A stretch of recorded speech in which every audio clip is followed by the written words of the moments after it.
Het belangrijkste nieuws van Curaçao in het Nederlands. Extra Journaal. Vers van de pers. Welkom bij Extra Journaal. Fijn dat u weer kijkt. Het belangrijkste nieuws voor u op een rij gezet. En we beginnen met een bericht over een onderzoek naar de dood van een Colombiaanse vrouw. Die vrouw is begin deze maand overleden op Curaçao. En de situatie waaronder is nu een reden voor de minister van Justitie om tegen het Openbaar Ministerie te zeggen dat die zaak moet worden onderzocht. Ook omdat er vragen over zijn gesteld, onder meer door parlementario Gwendol Mercelina. De vrouw was uit eigen beweging van Colombia naar Nederland gegaan. Daar is haar de toegang geweigerd. Toen werd ze onder begeleiding terug naar Colombia gestuurd, maar tijdens een tussenstop op Curaçao is de vrouw overleden. Het gaat om een 62-jarige vrouw en de minister van Justitie wil nu dat er onderzocht wordt wat de oorzaak van de dood is van de vrouw en of er fouten zijn gemaakt. Dat heeft hij meegedeeld aan de procureur-generaal. Pisas praat met bewoners. Nou, dat gaat allemaal over de situatie rond de stranden Jeremy en Lagoon. Daar zijn de bewoners het niet eens met de plannen van de regering om grote betonnen gebouwen te plaatsen die de boel meer moeten opfleuren. Zo is het idee van de regering. Bewoners vinden dat ze te groot zijn en niet passen bij de plannen. Nu heeft de minister-president Pisas met een deel van de bewoners van Lagoon gesproken gisteren. En daar heeft hij aangegeven dat hij een werkgroep gaat installeren die opnieuw naar de plannen gaat kijken. Tegelijkertijd laat Pisas weten dat dat niet maanden uitstel betekent. Wat hem betreft moet het geld nog voor het eind van het jaar vloeien en is er dus haast geboden. Als het aan Pisas ligt, gaat de bouw en de ontwikkeling ook door. Maar hij wil wel luisteren naar de bewoners en hij wil wel dat een werkgroep kijkt naar de plannen die nu op tafel liggen.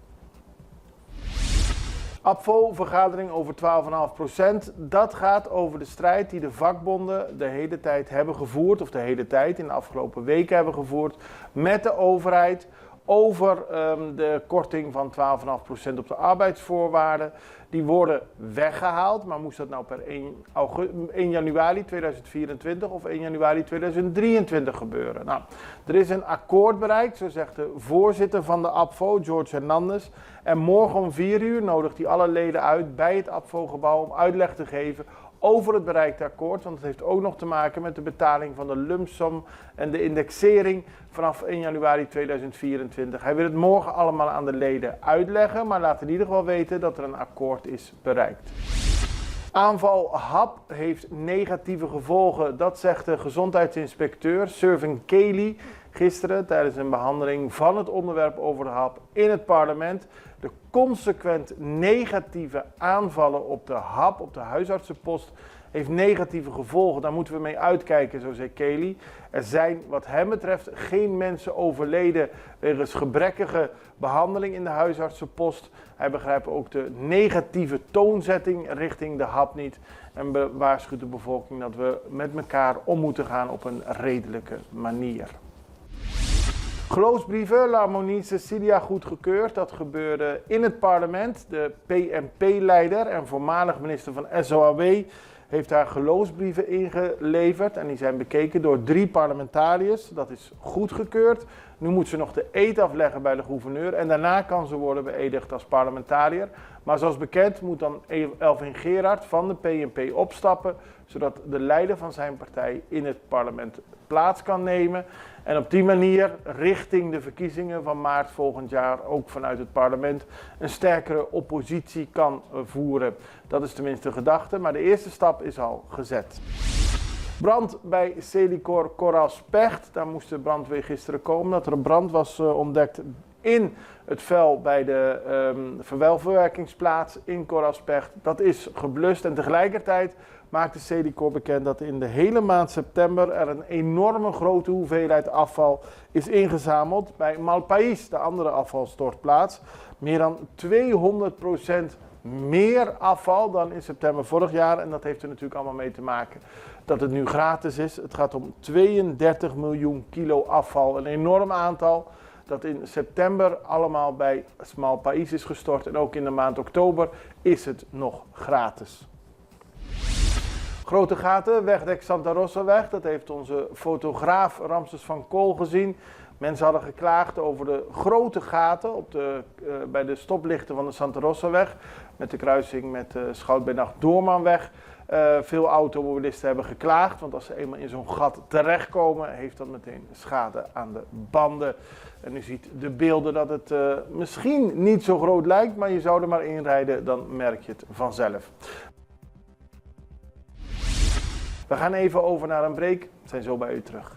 Extra in Nederland. Van Amsterdam tot Arnhem, van Groningen tot Maastricht, Extra is erbij. Volg Extra Digitaal en blijf op de hoogte van de belangrijkste ontwikkelingen in Nederland. Extra Digitaal is te zien op verschillende platforms en kanalen zoals WhatsApp, YouTube, Facebook, Instagram en ook TikTok.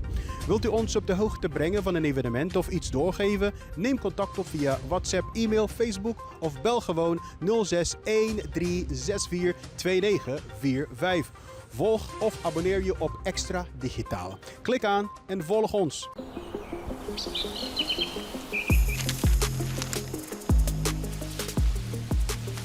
Welkom op Curaçao, een van de mooiste eilanden in de Caribië, een ware parel. En het is een eiland waar je van heel veel zaken kunt genieten. Van de natuur, van de zee, van het eten, van de mensen en zoveel meer. Curaçao is een eiland waar heel veel gebeurt op het gebied van politiek, cultuur, sport en zoveel meer. En Extra Journaal brengt het belangrijkste nieuws van Curaçao. Maar we hebben ook aandacht voor al het nieuws op Bonaire en Aruba en op de bovenwinden, Saba, Sint Maarten en Sint Eustatius. En we belichten al het nieuws van alle kanten. Het nieuws is duidelijk, actueel en vers van de pers. Extra Journaal, elke werkdag op Salto.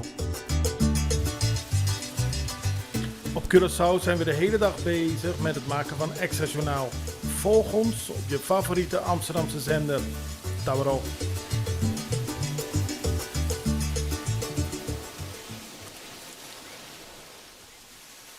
Dan gaan we naar Bonaire, want de krokodil is opnieuw gespot. Er is veel gezegd over de krokodil op Bonaire. Die is vorige week voor het eerst gezien. Daarna hield hij zich een paar dagen schuil. Maar nu weten ze waar die is. Tegelijkertijd hebben de autoriteiten op Bonaire gisteren besloten het populaire strand Sorobon weer open te stellen. Dat was gesloten nadat de krokodil was gespot. Volgens gezaghebber John Soliana gaat het om een zoutwaterkrokodil. En die bevindt zich momenteel in het mangrovengebied bij Sorobon. Mensen mogen wel naar het strand, maar het advies is om het water niet in te gaan. Soliana legde tijdens de persconferentie uit dat het om een schuw reptiel gaat, over het algemeen dan. En dat hij zich normaal gesproken niet op mensen richt, maar hagedissen, vissen en vogels eet. Wie de zee in wil gaan, doet het op eigen verantwoordelijkheid. En natuurorganisatie Stinapa volgt het dier met drones. En dan worden voorbereidingen getroffen om het te vangen. En dan wordt het naar een geschikte locatie gebracht. Nipte overwinning Curaçao, dat gaat over voetbal. Curaçao heeft zich herpakt in de strijd om de CONCACAF Nations League. 3 dagen na het doelpuntloze gelijkspel tegen Grenada, afgelopen vrijdag, won de ploeg van bondscoach Dick Advocaat gisteren met 1-0. Dat doelpunt werd na een half uur gemaakt door Juninho Bacuna. En deze oudspeler van FC Groningen scoorde op aangeven van de oudspeler van FC Twente, Joshua Brenet. En het is een nipte overwinning, maar net genoeg. En in de CONCACAF Nations League heeft Curaçao nu 2 keer gewonnen, 1 keer gelijk gespeeld en 1 keer verloren. Dat was de wedstrijd tegen St. Lucia.